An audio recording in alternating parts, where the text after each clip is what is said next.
Fala galera, estamos aqui de volta para falar sobre cinema nacional. Fiz vários vídeos do Festival de Vitória, depois veio uma quebra com a morte de um unicórnio materialistas, mas voltamos para o cinema nacional com Os Enforcados, que é um filme que, particularmente, eu tinha muita expectativa, e eu acho que todo mundo que assistiu O Lobo Atrás da Porta, que estreou em 2013, 2014, mais ou menos, também tinha, de certa forma, essa expectativa, porque esse é o novo filme do Fernando Coimbra, e não só o novo filme do Fernando Coimbra, é um novo filme brasileiro do Fernando Coimbra, e que se passa no Rio de Janeiro. Características importantes de O Lobo Atrás da Porta. E eu digo que novo filme porque não é como se ele tivesse ficado desde 2014 sem produzir coisas, né? O Lobo Atrás da Porta é um filme que foi muito bem, fez muito sucesso, ganhou a galera no boca a boca. Inclusive, se você não assiste, eu não sei onde que ele tá, mas vou colocar escrito aqui se ele tá disponível em algum serviço de streaming, porque se você não assistiu O Lobo Atrás da Porta, há um tempo atrás ele tava na Netflix, não tenho certeza se ele tá mais. Mas se você não assistiu O Lobo Atrás da Porta, assista. É um belíssimo suspense brasileiro, com ótima atuação da Leandra Leal, que também está nesse filme. Mas o filme foi muito bem. E aí o Fernando Coimbra, ele foi trabalhar, ele foi pro mundo trabalhar. Ele dirigiu Castelo de Areia, que é um filme meio de guerra da Netflix, que, convenhamos, é um filme mediano, mas tudo bem para você ir aí para fora do país. Também dirigiu algumas séries, ele dirigiu Outcast, ele dirigiu algum episódio de Narcos, ele também dirigiu episódios de Perry Mason, e aqui é muito bom, dá para sentir um pouquinho desse suspense dele em Perry Mason, gosto bastante. E agora ele volta para Os Enforcados, que já está sendo exibido em festivais desde o ano passado. Se eu não me engano, ele começou a ser exibido em Toronto no ano passado. E aí passou por alguns festivais e agora finalmente estreia no Brasil, contando a história de Regina e Valério, que é um casal jovem e envolvido com o jogo do bicho. O pai do Valério era um bicheiro muito importante que foi assassinado. E aí o filme acompanha um pouco da relação dele com o tio e o que acontece depois que eles decidem elaborar o plano para fugir da falência. Não vou falar muita coisa porque depois, a partir desse momento do plano, o filme vira uma comédia de erros com causas e consequências que vão escalonando. Então, literalmente, tipo, tem ali uma pegada meio Fargo, sabe? De vou fazer isso aqui e vou ganhar alguma coisa, mas aí tudo começa, descamba para dar errado e os personagens entram num furacão de merda, literalmente. Então, não vou dar tantos detalhes assim da história, né? Mas tem alguns destaques muito interessantes que merecem ser falados sobre esse filme. O primeiro deles é sobre o próprio Fernando Coimbra, que é um diretor que ele entende muito bem, e é por isso que eu falei que dava para sentir um pouco da mão dele em Perry Mason. É um diretor que ele sabe construir a atmosfera muito bem. A atmosfera de suspense dele é muito bem construída. O uso dos espaços, a forma como ele faz, como ele define alguns enquadramentos, e a forma como a câmera passeia, sabe, explora os cenários também, tem um destaque muito interessante nisso. E aqui ele ainda dá um up, porque tudo isso o Lobo Atrás da Porta, por exemplo, também tinha.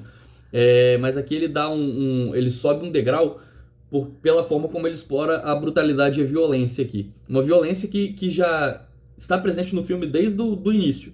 É meio que uma violência fetichista, assim. Eles têm uma espécie de fetiche por violência e o diretor, ele mergulha nesse fetiche sem julgar. Ele não julga os personagens, ele só mergulha junto com eles, o que é muito interessante. Não é um filme de julgamentos, não é um filme moralista.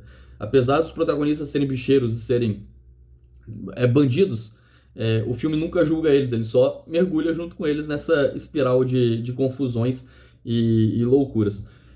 Mas aqui tem a brutalidade, a violência, e ele consegue usar isso de um jeito muito interessante. Os cortes bruscos, por exemplo, ele entende o poder que alguns momentos de violência têm de chocar o público, e ele permite que a mise-en-scène choque o público. Tipo, tem um momento que ele filma a casa de fora e que você acompanha a movimentação de um personagem e você sabe o que isso vai causar por toda a construção anterior. Tem uma cena no porto que talvez seja o meu enquadramento favorito desse filme, que o final dessa sequência no porto, que é um almoço no porto, que, cara, o enquadramento final belíssimo, sabe? Usa toda a largura da tela, assim, para fazer um enquadramento absurdo. Então ele usa isso muito bem, tanto para construir a atmosfera, mas também para explorar essa brutalidade. E aí, no meio disso tudo, tem algumas decisões do filme que é muito interessante. Eu gosto, apesar de, na expectativa, todos os filmes fariam isso, mas nem sempre acontece. Tem algumas decisões que você sente que, são, por menores que elas. Às vezes são decisões pequenas, sabe? Só que, por menores que elas sejam, você sente isso ressoar no personagem de alguma forma. Aqui tem um momento que também é muito importante, que a personagem da Leandra Léo tá escutando uma música. E é uma música da Marília Mendonça. Só que é uma regravação que a Marília Mendonça fez de uma música do Nando Reis. E aí, o que é a parada aqui que me pega? E isso tem outros pontos, não é só a música, tipo, não é uma decisão que o filme acerta. Mas só que é curioso como a escolha dessa música diz muito sobre a personagem. E não é só letra, não é uma questão da letra. A letra também tem uma justificativa ali, mas não é só a letra. Porque se fosse a letra pela letra, eles podiam pegar a versão do Nando Reis, que é muito mais famosa. Mas não é a letra, é o ritmo, é tudo, é quem ela está escutando, o que ela está escutando, o contexto em que ela está escutando. E isso diz muito sobre essa personagem, sobre quem ela desejava ser, sobre quem ela sonha ser, sobre quem ela é. E eu acho que isso são, sabe, detalhes que valem muito a pena, fazem o filme valer a pena. Tem uma outra parada da casa, né? Eles estão morando numa casa que está em reforma e parece ser uma reforma eterna. Então a gente fica acompanhando uma casa em ruínas. Só que durante muito tempo, essas ruínas estão em segundo plano.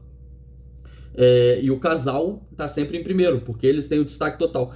Só que aos poucos esse casal vai se desfazendo, né? Os erros e essa espiral de merda vai afetando o relacionamento deles. E aí as ruínas deixam de ser segundo plano para serem primeiro plano, junto com a destruição do casal, sabe? São pequenas decisões de encenação, ou de música, ou de montagem, o corte brusco que eu falei também, em vários momentos a cena parece que tá no meio e ele corta. E isso tem um impacto dentro da encenação como um todo.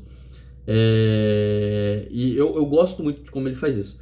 Mas aí eu vou pro grande destaque do filme, que é, indiscutivelmente, a Leandra Léo. O que não quer dizer que o Irandy Santos não é um destaque. O Irandy Santos está maravilhoso.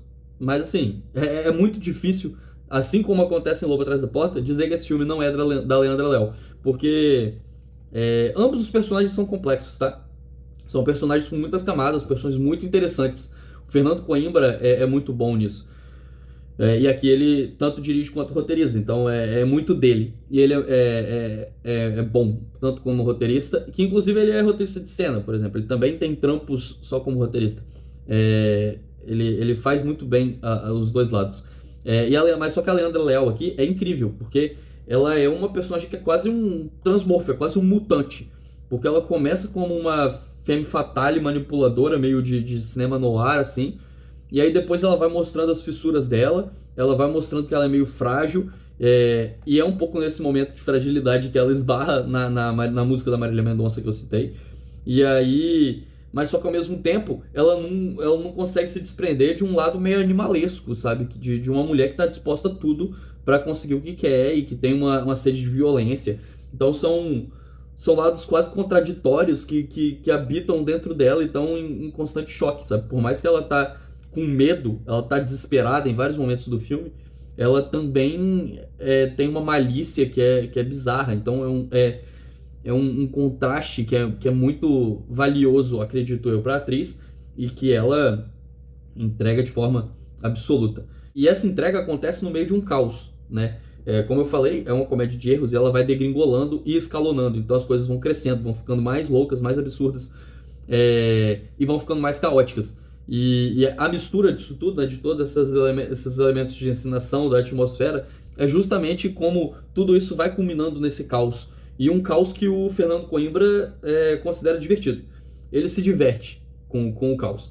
Ele se diverte tanto com o caos que ele consegue criar na mistura de gêneros, porque é um filme que ele vai da comédia social pra sátira, vai pra ação, às vezes é um filme policial, às vezes é um suspense de paranoia. Então ele se diverte com tudo isso, e se diverte principalmente com a violência e com as possibilidades de usar essa violência em cena e de causar reações no público. Reações que não são só o choque. Às vezes é meio cômico, sabe? Mas é um cômico que é grotesco ao mesmo tempo. É um cômico que ele é cômico porque ele é absurdo. É tão absurdo que você dá aquela risada meio desconfortável às vezes, sabe? Então é engraçado, mas é muito chocante ao mesmo tempo. E eu tô gravando esse vídeo, e aí eu vou fazer um adendo, porque eu tô gravando esse vídeo não logo depois de assistir Os Enforcados, eu tô gravando esse vídeo logo depois de assistir A Hora do Mal. E A Hora do Mal é parecido nesse caso, não tem nada a ver os dois filmes, tá? No geral. A Hora do Mal é terror, o Enforcados vai para outro lado, muito mais pro suspense policial, né? Mas nessa mistura de gêneros tem, sabe, o clímax de Os Enforcados é chocante justamente pela forma como ele vai elevando esse absurdo até ele chegar num ponto de caos e violência que você fica de queixo caído. E o A Hora do Mal faz um pouco disso, só que ele faz levando muito mais para uma comédia escrachada que faz o espectador gargalhar. Os Enforcados talvez não tenha esse efeito gargalhada, sabe? É um pouco mais sutil. O que o Zach Krieger faz em A Hora do Mal é muito de gargalhar, sabe? E aí eu assisti no cinema e é literalmente isso, é a galera gargalhando com uma parada e logo depois ficando completamente em choque com uma violência grotesca. Então, esse jogo de gêneros o Fernando Coimbra também faz e faz muito bem. Nesse ponto ele faz até de forma mais caótica e aí não tem certo e errado, não tem qual é melhor ou pior, né? Um faz de forma mais caótica, um faz de forma mais metódica, e ambos encontram formas de fazer funcionar. Mas é muito doido, porque é literalmente um final surtado, um final exagerado, e que, cara,